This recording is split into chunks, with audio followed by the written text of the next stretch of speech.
vais vous parler d'un... je commence mon discours. Je vais vous parler d'un sujet peut-être un peu plus léger que mon précédent discours, celui de mon précédent discours. Je vais vous parler de la mode éthique. Les habits que nous portons de nos jours ne sont plus les marqueurs sociaux qu'ils étaient il y a 10-15 ans, puisque aujourd'hui la mode, c'est la mode pour tous. Ça serait quelque chose d'extraordinaire si on ne constatait pas que le système s'était progressivement enrayé au point de complètement dérailler. Avant, on avait des collections, des catalogues printemps-été, automne-hiver, et maintenant, ces collections ont laissé la place à une collection par mois, voire par semaine. Et c'est ce cycle qu'on appelle la fast fashion. Je vais parler un peu plus en détail de ce qu'est la fast fashion en particulier.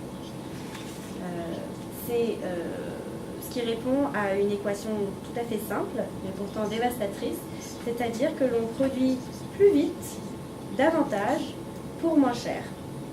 Et c'est cette équation qui a eu pour résultat que l'industrie du textile est désormais la deuxième industrie la plus polluante au monde. En effet, nous produisons 600 000 tonnes de vêtements, de linge, de chaussures produits en France et consommés en France. Et on constate que environ 70% de notre garde-robe reste au placard. C'est peut-être des chiffres qui vous surprennent, en tout cas moi ça m'a surpris. On ne recycle que 1/3 de nos vêtements. Alors à cette fast fashion, il existe des alternatives, notamment la mode éthique. Ces alternatives existent et elles sont développées par de nombreuses marques. Et on a beaucoup entendu parler ces derniers temps du Made in France, fabriqué en France. C'est donc un mouvement qui est en plein boom. On voit également les vêtements de seconde main qui deviennent de plus en plus branchés, les jeunes qui vont s'habiller dans des friperies, les moins jeunes d'ailleurs. Au Royaume-Uni, on a toutes ces boutiques, ces œuvres de charité qui revendent des vêtements de seconde main, mais c'est davantage ancré dans la culture britannique. Et en France, l'essor des friperies est plus récent. Mais alors, est-ce qu'il y a suffisamment d'offres qui se présentent à nous, à notre échelle de consommateurs, pour qu'on puisse contourner les grands distributeurs? Est-ce que cette mode éthique n'est accessible qu'à quelques bobos parisiens, puisque c'est le préjugé que beaucoup de Français ont? Alors non, bien sûr, c'est pas du tout l'image qui cherche à être véhiculée aujourd'hui. C'est pas comme les aliments bio où on a tendance à dire mais non, c'est que pour les habitants des grandes villes. C'est facile d'aller acheter des aliments bio quand on habite dans une grande ville, mais sinon on n'a pas toute cette offre dans les supermarchés, dans les magasins bio. Donc on entend beaucoup dire que c'est réservé à une élite. Mais en réalité, la mode éthique, ça peut ne consister qu'à, par exemple, allonger la durée de vie des vêtements, donc les porter plus longtemps. On porte ce qu'on achète et on le porte plus longtemps. Plutôt que de laisser 70% des vêtements qu'on achète au placard, eh bien, on change nos habitudes. Ça veut dire que le budget que l'on consacre aux vêtements pourrait être employé différemment également. Plutôt que d'acheter 5 t-shirts pour 50 €, eh bien, on peut acheter un t-shirt qui a été produit en suivant des principes éthiques pour 50 €, puisque c'est souvent l'argument qui est avancé, c'est que la mode éthique, c'est bien beau, mais ça coûte beaucoup plus cher. Alors la fast fashion, qu'est-ce qu'elle représente? Elle représente en majorité, est-ce qu'elle représente la majorité des vêtements vendus en France? Alors effectivement, on estime que 70% des vêtements proviennent d'Asie du Sud-Est. Parce que quand on entend fast fashion, on entend vêtements produits dans des pays en développement, en Asie du Sud-Est notamment. On voit les étiquettes Made in Bangladesh, Made in China. Et parfois on fait une sorte d'amalgame de tout cela et il est difficile de démêler le vrai du faux. En fait, ce à quoi il faut s'intéresser, c'est la traçabilité dans la fabrication. Peu importe que ces vêtements soient produits au Bangladesh, s'ils respectent certaines conditions, si l'on peut tracer le cycle de production. Si on replace les choses dans leur contexte, vous êtes certainement déjà au courant, mais dans les années 90, les grands groupes ont pris la décision de délocaliser leurs ateliers de fabrication dans des pays lointains pour pouvoir produire plus, vendre plus et moins cher. Et évidemment pour nous inciter à consommer toujours plus. Pour contrer cette tendance-là, il ne suffit pas simplement de relocaliser les ateliers de fabrication en France. Puisqu'encore, j'insiste, l'idée c'est d'avoir cette traçabilité. C'est-à-dire qu'on sait où c'est fabriqué, comment c'est fabriqué. C'est-à-dire les conditions dans lesquelles les travailleurs, les employés des ateliers de fabrication travaillent. Est-ce qu'ils sont rémunérés au prix juste? Un autre axe concerne également l'environnement. Est-ce que les méthodes employées polluent? La mode, en tant qu'industrie, émet plus de gaz à effet de serre que l'industrie des transports aériens et maritimes. C'est énorme. Quand on parle de fast fashion, on parle de quelle marque en particulier? On parle surtout des enseignes qui proposent un réassort permanent. On a en tête 3 grands groupes très souvent quand on parle de la fast fashion. On pense à Inditex, qui comprend la marque Zara par exemple, H&M et Primark. C'est un peu les 3 emblèmes de cette fast fashion. Évidemment, en France, il y a aussi des marques françaises qui ont choisi de suivre le même modèle que ces enseignes pour pouvoir rester compétitifs. L'impact de la fast fashion sur les ressources environnementales, comme vous vous en doutez, est de taille. Ces vêtements sont produits parfois dans des pays où les réglementations autorisent l'utilisation de produits et de substances dans des conditions sociales qui sont parfois extrêmement dégradées. Par exemple, les travailleurs au Bangladesh, pour produire un jean qui coûte en France 80 €, eh bien, eux sont rémunérés 80 centimes de l'heure. Ils travaillent parfois plus de 70 heures par semaine.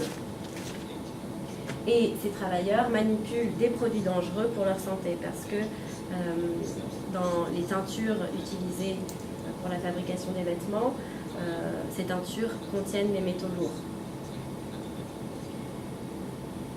Je pense que comme moi dans ma jeunesse, quand j'étais adolescente et que j'ai commencé à m'acheter des vêtements, mes parents très souvent me disaient tu peux t'acheter des vêtements neufs, mais il faut absolument que tu les nettoies avant de les porter. Évidemment, quand on vient de s'acheter un vêtement, on n'a qu'une envie, c'est de pouvoir, enfin, en tout cas très souvent, on n'a qu'une envie, c'est de pouvoir le porter aussi vite que possible. Sauf que ces produits, ces nouveaux vêtements, ces vêtements neufs, contiennent des substances qui sont dangereuses pour notre santé, et c'est l'ANSEAT, l'Agence nationale de la sécurité sanitaire de l'environnement, de l'alimentation et du travail, qui récemment a publié un rapport qui insistait à nouveau sur la nécessité de laver ces vêtements neufs avant de les porter pour éviter les irritations, les allergies et même les troubles de la reproduction. Des tests scientifiques ont été effectués qui ont prouvé que ces systèmes, ces substances, pouvaient avoir des conséquences sur la reproduction. Un rapport a été écrit par l'ONG Greenpeace en 2012 et a révélé que les 2/3 des vêtements qui avaient été testés, qui venaient de grandes marques de distribution, contenaient des produits dangereux pour l'homme, notamment des perturbateurs endocriniens. Greenpeace a alors lancé un défi intitulé Fashion Detox, et c'est ce qui a permis que certaines enseignes prêtent davantage attention à la composition de leurs vêtements.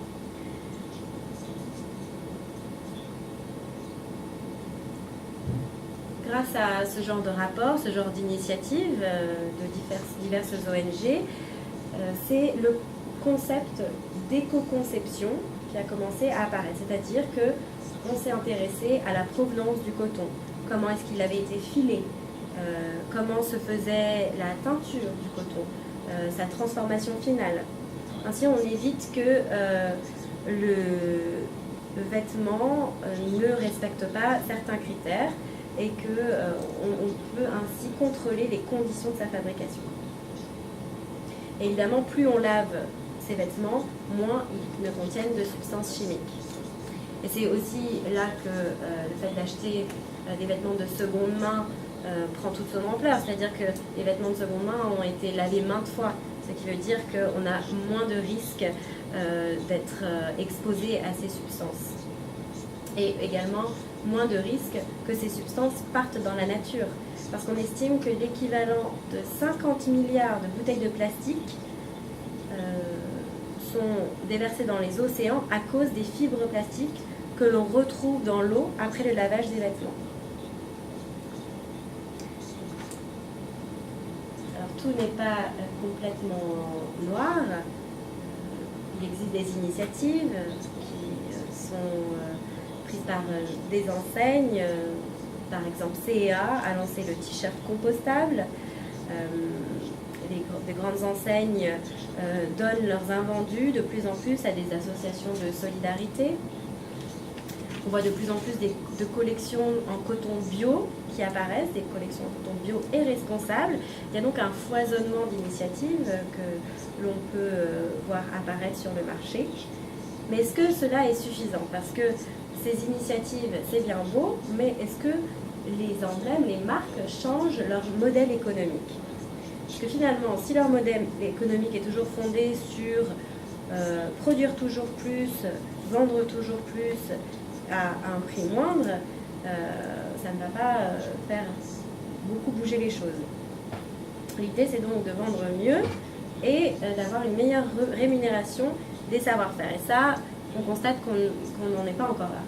Il y a encore beaucoup de progrès à faire. Alors le coton bio, parce qu'on voit beaucoup de vêtements en coton bio apparaître dans les magasins des grandes enseignes ou moins grandes enseignes. Eh bien, il faut en fait essayer d'éviter le coton, d'acheter des vêtements en coton. Parce que le coton, ça pollue beaucoup, notamment parce que sa culture demande énormément d'eau. Alors évidemment, lorsque le coton est bio, ça demande moins d'eau. La production demande moins d'eau. Mais c'est toujours conséquent. Par exemple, pour un t-shirt en coton bio, il faut 2700 litres d'eau. Pour un jean, il en faut 11 000 litres, ce qui est énorme. Un jean, un t-shirt. C'est là qu'il faut donc penser à utiliser d'autres fibres, par exemple le lin. La France d'ailleurs est le premier producteur de lin et c'est une plante qui nécessite que très peu d'eau dans sa culture et surtout pas d'intrants et pas de pesticides. Donc ça peut être une solution. Après en hiver c'est un peu compliqué parce que le lin c'est assez léger donc ça ne pas très chaud.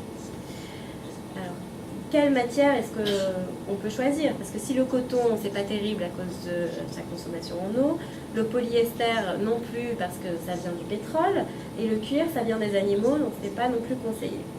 Et on a l'impression que quoi qu'on fasse, on fait mal.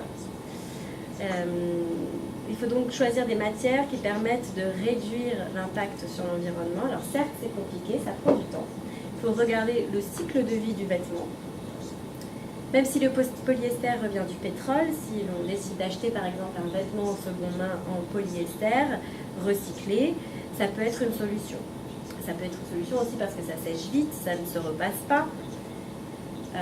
Mais il faut faire attention parce qu'on sait qu'aujourd'hui, les matières synthétiques rejettent des microparticules qui passent à travers les machines à laver et qui donc polluent les eaux. Donc la solution, c'est de porter des vêtements en lin, en chanvre, en ortie même, parce que oui, on peut faire des vêtements à partir de l'ortie, en laine. Et c'est ainsi qu'on redécouvre des matières anciennes, des matières qui sont donc remises au goût du jour, et des matières qui ont moins d'impact sur l'environnement. Alors pour finir mon discours, je voulais vous parler d'une sorte d'étude de cas, un exemple d'une marque en particulier, une marque française, la marque 1083. Ça s'appelle 1083 parce qu'il y a 1083 kilomètres entre les deux points les plus éloignés de la France, c'est-à-dire Menton au sud et Port-Spodère au nord, qui est un petit village du nord de Brest. Et cette marque a décidé de fabriquer, pour commencer il y a 5 ans, des jeans. Et maintenant, elle fabrique des chaussures, des pulls, des t-shirts pour hommes et pour femmes. Elle importe le coton bio qu'elle utilise en France. Et il est ensuite filé, teint, tissé, confectionné en France. Donc 97% du travail qui est effectué sur les matières premières est fait en France. Les 3% restants représentent l'importation du coton et des boutons et dérivés parce qu'ils sont encore pas parvenus à fabriquer ces boutons et ces dérivés en France, ils les importent d'Italie.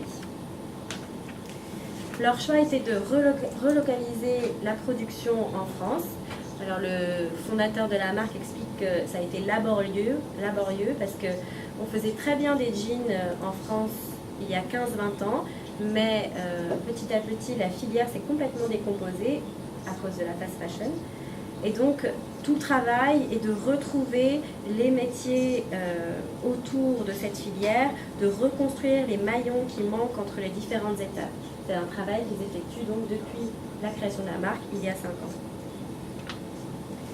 On se pose quand même la question de la qualité, parce que ce n'est pas parce qu'un vêtement est produit, créé de manière éthique, que c'est forcément un vêtement de qualité. Et effectivement, au début, les jeans qui étaient fabriqués étaient en fait de moins bonne qualité que d'autres jeans qu'on peut acheter en fast fashion,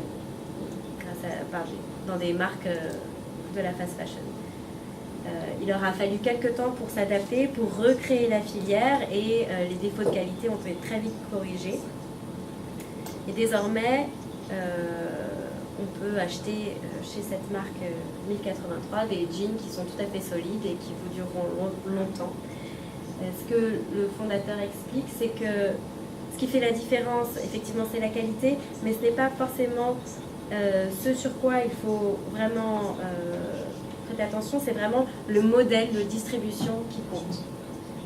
Voilà, donc j'espère que ces petites pistes vous auront aidé et que vous essaierez davantage quand vous faites du shopping, quand vous allez dans les magasins, de regarder autour de vous et de repérer les marques qui suivent ces principes de mode éthique.